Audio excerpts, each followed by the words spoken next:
Bonjour, bienvenue dans Gaming, c'est parti, c'est la toute première aujourd'hui et on est ravis que vous soyez avec nous. Et dans cette émission, Gilles, on va parler de...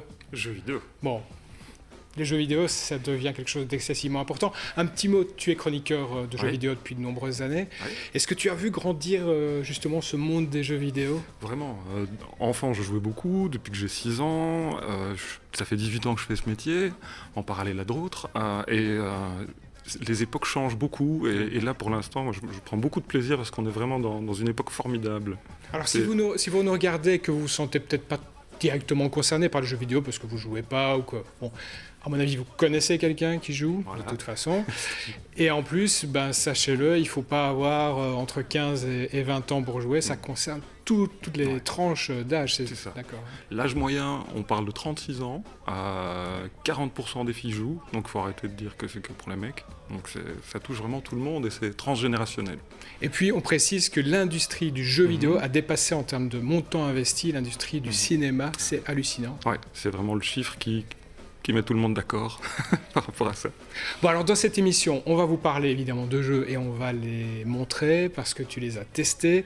Il y aura une petite actualité console en fin d'émission, une petite surprise. Et puis on fera un agenda aussi des sorties parce qu'on arrive aux fêtes de fin d'année, donc il y aura beaucoup de choses, il y aura de gros rendez-vous, je pense. Tant sur console que sur PC.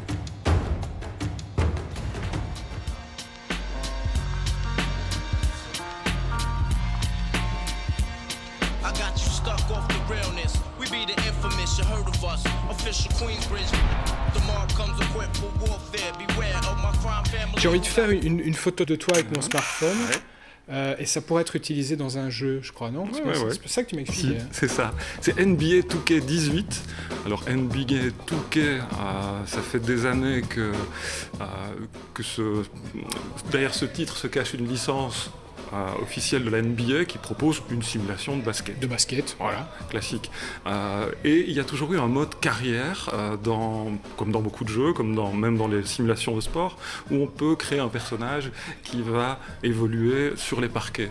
Et j'ai été bluffé, je te l'ai proposé parce qu'il propose de prendre une série de photos, simplement avec une application qui va dialoguer avec le serveur de chez 2K. Et en 30 secondes, on crée un personnage et il va mapper les photos, la vingtaine de photos gauche, droite, comme ça qu'on doit faire devant l'objectif. Moi, j'ai eu la malchance de regarder, puisque c'est en selfie, un petit peu le résultat et pas l'objectif, donc j'ai un léger strabisme convergent. Oui, mais on te reconnaît sur les images, c'est hallucinant, on te voit là qui va monter sur le parquet. Ouais. C'est incroyable. J'ai fait 10 ans de basket. Le réalisme. Et là, je me dis, waouh, je peux choisir. On me demande mon équipe préférée. Je dis Los Angeles Lakers pour le Staples Center. Et regardez le 3 points qu'il va nous mettre. Ouais. Wow. Alors, c'était évidemment tout ce que j'étais pas quand j'étais jeune, c'est-à-dire un marqueur à 3 points. Mais ça m'a fait rêver de me dire, on peut modéliser. Et ça reste vraiment ce qu'il y a de mieux en termes de simulation. C'est assez incroyable. Parce qu'on vit non seulement toute la vie sur le parquet, mais en dehors du parquet. Oui, on va le voir dans un instant. Là, tu vas te démarquer, on te voit bien. Ouais. Tu récupères et de nouveau un 3 points. Et là, je me fais plaisir. On voit que ton personnage, puisque c'est un mode carrière, pour ceux qui ne connaissent pas le mode carrière, on part au point de départ et puis on intègre une équipe et puis on commence à jouer. Là, on te voit discuter avec un de tes collègues en quelque sorte. C'est ça. Et puis, il y a toute une vie en fait en dehors des terrains. Quoi. Et c'est même ça qu'on n'imagine pas. Il y a des interactions après un match qui soient... Si le match est bon ou mauvais, le dialogue change en fonction de ses résultats aussi. Et, on apprend, enfin, on est le débutant, on est pris sous l'aile d'un autre. Et alors, on a des conseils du manager, des ailiers qui va dire il te faut 3 téléphones, il te faut un pour ton agent, un pour toi, un pour tes réseaux sociaux. Fais attention à ce que tu dis. Donc c'est vraiment le sport à haut niveau à l'américaine, quoi. C'est assez troublant de voir sa tête comme ça. Moi, j'ai halluciné quand j'ai vu le résultat. Tu as testé le jeu. Qu'est-ce que ça donne en termes de jouabilité ? Bon, c'est bien la franchise NBA qui fonctionne bien, qui se vend très très bien. Est-ce que ce nouvel opus apporte un plus réel en dehors de ça ? Moi je pense oui, parce que voilà, les mises à jour, le système de jeu en ligne, tout pour moi ça reste le meilleur jeu qui propose une simulation de basket.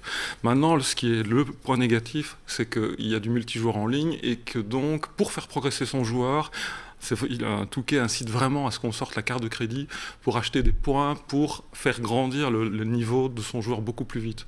Moi, je l'ai fait sans dépenser un centime et j'ai pas le niveau. Dès que je suis en ligne, voilà, les autres sont beaucoup plus forts que moi, même si j'ai passé beaucoup de temps. On est en multiplateforme, j'imagine. Oui, donc ça sort vraiment sur toutes les consoles, PS4, Xbox One, la version PC aussi. On va continuer à rentrer dans le monde, dans l'univers des jeux vidéo, avec un lien avec le cinéma, puisqu'on va parler d'une autre franchise, c'est celle du Seigneur des Anneaux, du Hobbit, et c'est la Terre du Milieu, grand spectacle, même sur console, c'est bien ça? Shadow of War, donc l'ombre de la guerre en français, c'est la suite de l'ombre du Mordor, et c'est édité par Warner Bros Interactive, qui a donc les droits. Nous devons bâtir une armée. Ça, c'est que le début. Sauron ne s'arrêtera jamais avant d'avoir conquis toute la Terre du Milieu.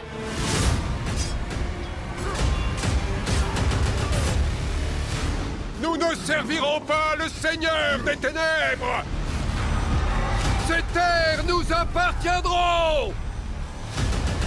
Vous, luttez pour le Mordor!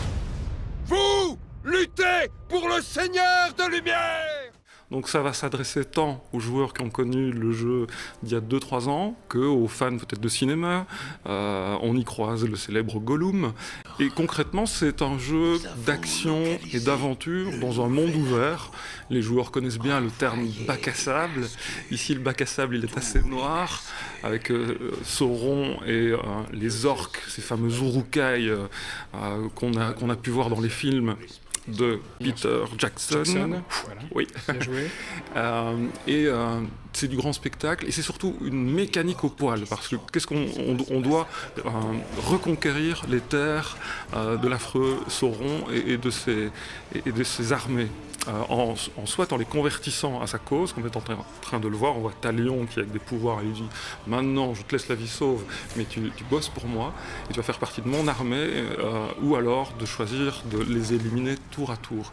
Et ça propose un système d'ennemis pyramidal. On a des gardes du corps et donc ils ont réussi à donner vie à cet univers en créant des orques. Des orques, c'est des personnages, il y en a des centaines, ils sont générés presque aléatoirement. Et ces orques ont des répliques et donnent vie à ces combats, à ces opposants. C'est bluffant. Manifestement, t'as l'air pris par le jeu. C'est très addictif. Ouais. Ça, c'est à la fois très bien et à la fois un peu inquiétant parce que le jeu demande une telle dextérité. Il y a un mélange de Batman Arkham Asylum dans les combats. On doit éviter un coup avec X. Non, on porte un coup avec X ou on l'évite avec Y. On grimpe un peu partout comme dans Assassin's Creed que les joueurs connaissent aussi. Donc, et ça produit un jeu qui donne toujours envie de conquérir plus l'univers proposé. Donc pas accessible à tous, c'est déjà... Ouais, c'est pour déjà plus de 18 ans, parce que même si le jeu est génial et que je l'adore, je me rends compte qu'au-delà de quelques heures, c'est un peu sombre, mais voilà. C'est multiplateforme aussi. Multiplateforme, très très hardcore, magnifique et diablement bien réalisé. Bien, on va passer à complètement autre chose. Attention, si je vous dis dessin animé, si je vous dis politiquement incorrect, si je vous dis américain, vous pensez sans doute à... Cuphead. South Park. South Park, raté. On pense à South Park.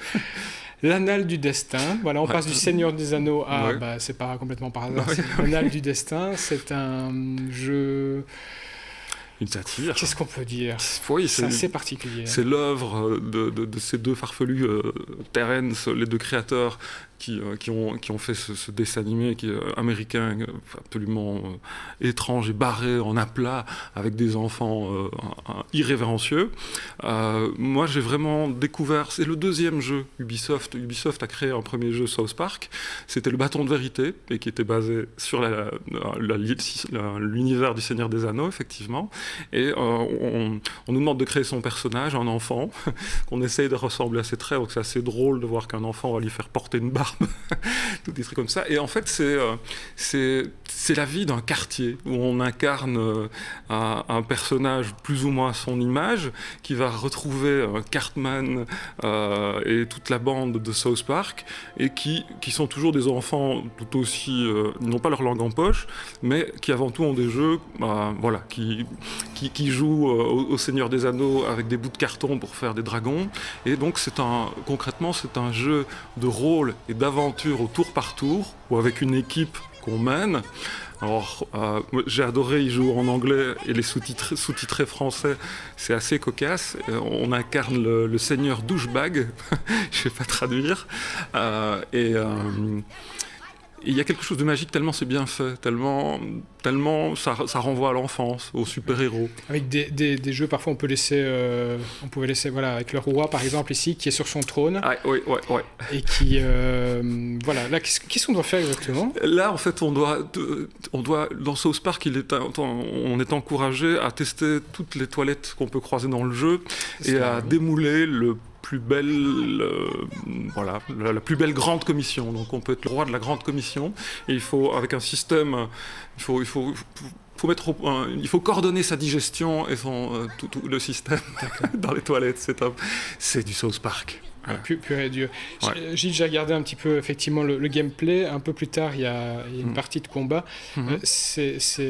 Comment ça fonctionne en fait ? C'est comme si c'était un damier qu'il fallait se déplacer, c'est ça ? Oui, c'est des combats au tour par tour. Ça vient comme dans les illustres jeux japonais, comme on voit toujours pour l'instant. Donc c'est des combats pas dynamiques. Il ne s'agit pas d'être le premier sur le bouton comme dans Shadow of Mordor. Ici, vraiment, c'est faire des choix. Qu'est-ce qu'on va utiliser comme pouvoir, comme super pouvoir, en fonction du héros qu'on a créé. On va pouvoir être soit une brute épaisse, ou alors être le plus rapide.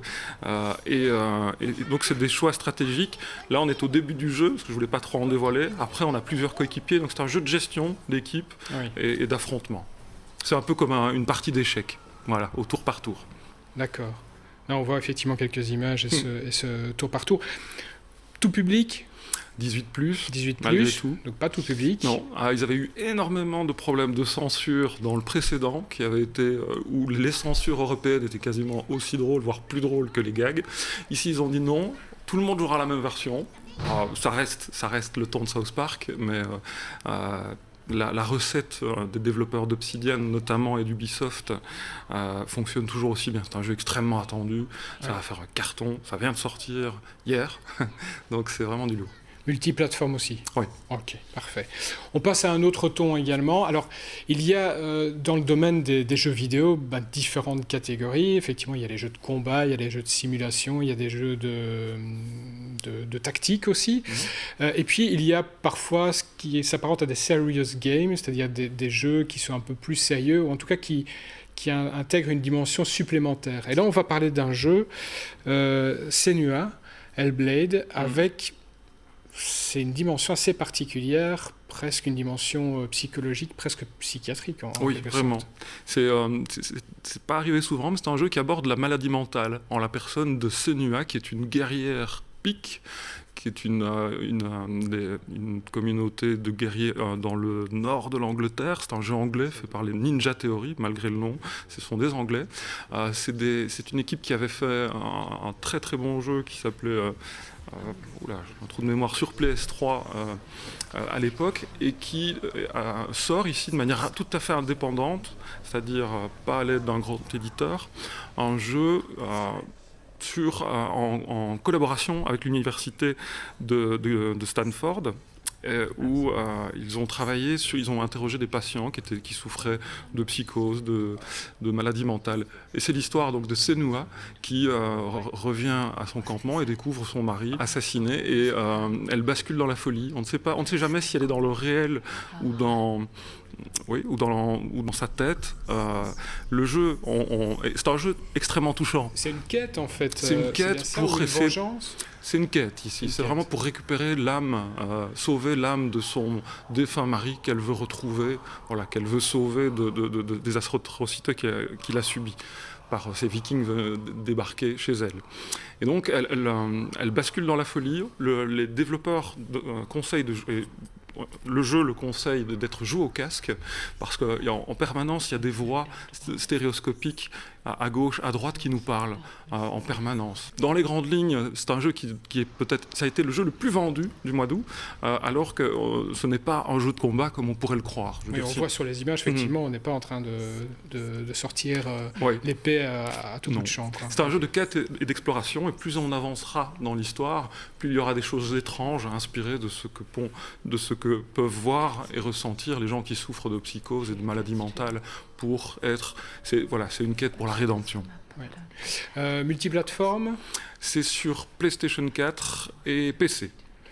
On est aussi à plus 18. Je pense, oui. Il y a une ambiance particulière, il faut prévenir. Voilà, ça fait partie des jeux un peu différents. Oui, mais c'est très touchant. Ce n'est pas malsain comme on pourrait le croire. C'est un jeu à moindre coût, c'est 39 €. Voilà, c'est pas le prix habituel et c'est assez remarquable.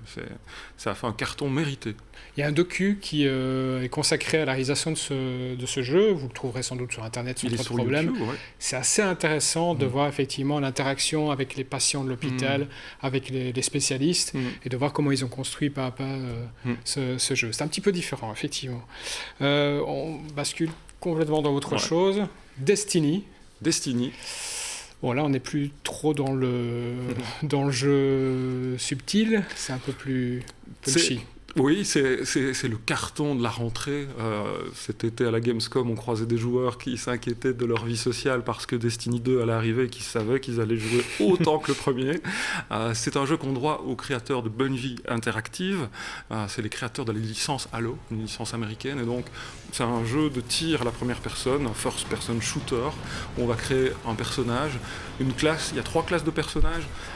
Les joueurs de jeux vidéo savent de quoi je parle, donc c'est tellement un jeu qui... Maintenant, ceux qui ne connaissent pas le jeu, c'est avant tout un univers dichotomique, le bien, le mal, dans une planète envahie par les forces des ténèbres et la lumière. On est les gardiens de la lumière.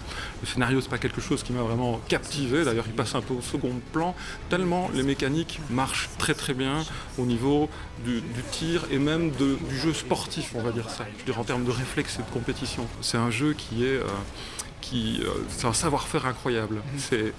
C'est une mécanique qui fonctionne vraiment bien. C'est un jeu qui est passionnant, c'est un jeu qui est quand même calme, apaisant. Les musiques, c'est des chants grégoriens. Enfin voilà, c'est pas du hardcore quoi. Ouais. C'est pas un jeu militaire classique pur et dur comme il peut y en avoir. Bon, sur les images, j'ai pas eu l'impression que c'était si reposant que ça, mais enfin, bon, il faudrait que je teste. J'ai pas encore testé, j'avoue.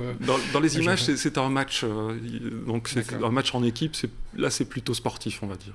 Alors, je ne sais pas si c'est sportif, mais en tout cas, c'est très très différent. On a parlé tout à l'heure de bande dessinée et d'ambiance un peu particulière. C'est le suivant, Cuphead. Ouais. Là, on voit déjà la pochette de ce jeu qui est old fashion, donc vieille école en bon français. C'est vraiment une ambiance... c'est bizarre de sortir ce genre de jeu. Qu'est-ce que tu en as pensé ? Et c'est d'autant plus bizarre, c'est un jeu qu'on doit à 2 frères qui rêvaient de faire depuis 7 ans le jeu de leurs rêves. Ils ont essayé d'animer des jeux contemporains, et puis ils se sont dit non, on va revenir au dessin à la main, et on va s'inspirer de toute la période début Disney, 1920, 1930. C'est vraiment le début de Mickey Mouse. Hein, c'est ça, c'est vraiment ça. C'est l'époque de Betty Boop, de Simbad le marin.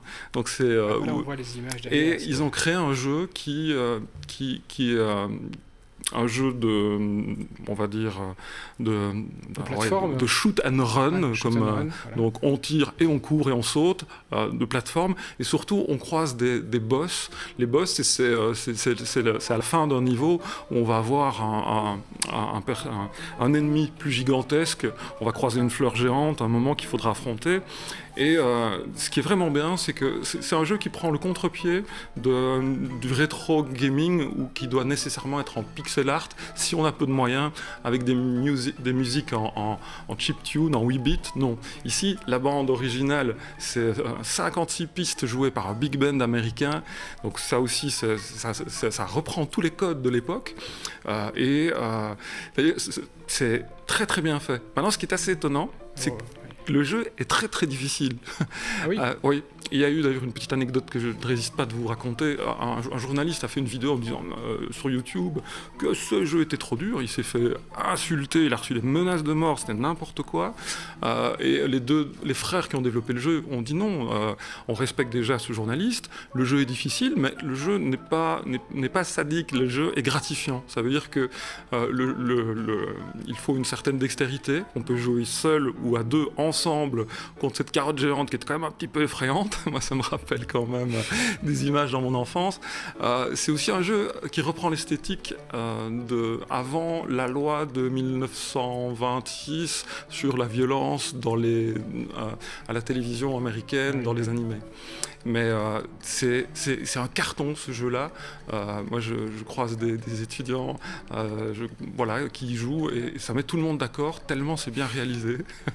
C'est assez remarquable. À tester, c'est autre chose, effectivement. C'est là aussi encore... Vous avez remarqué, dans cette première, on vous a fait un panel de ce qui est sorti ces derniers temps et avec des genres très très différents. C'était un petit peu ça l'objectif, Gilles. Oui.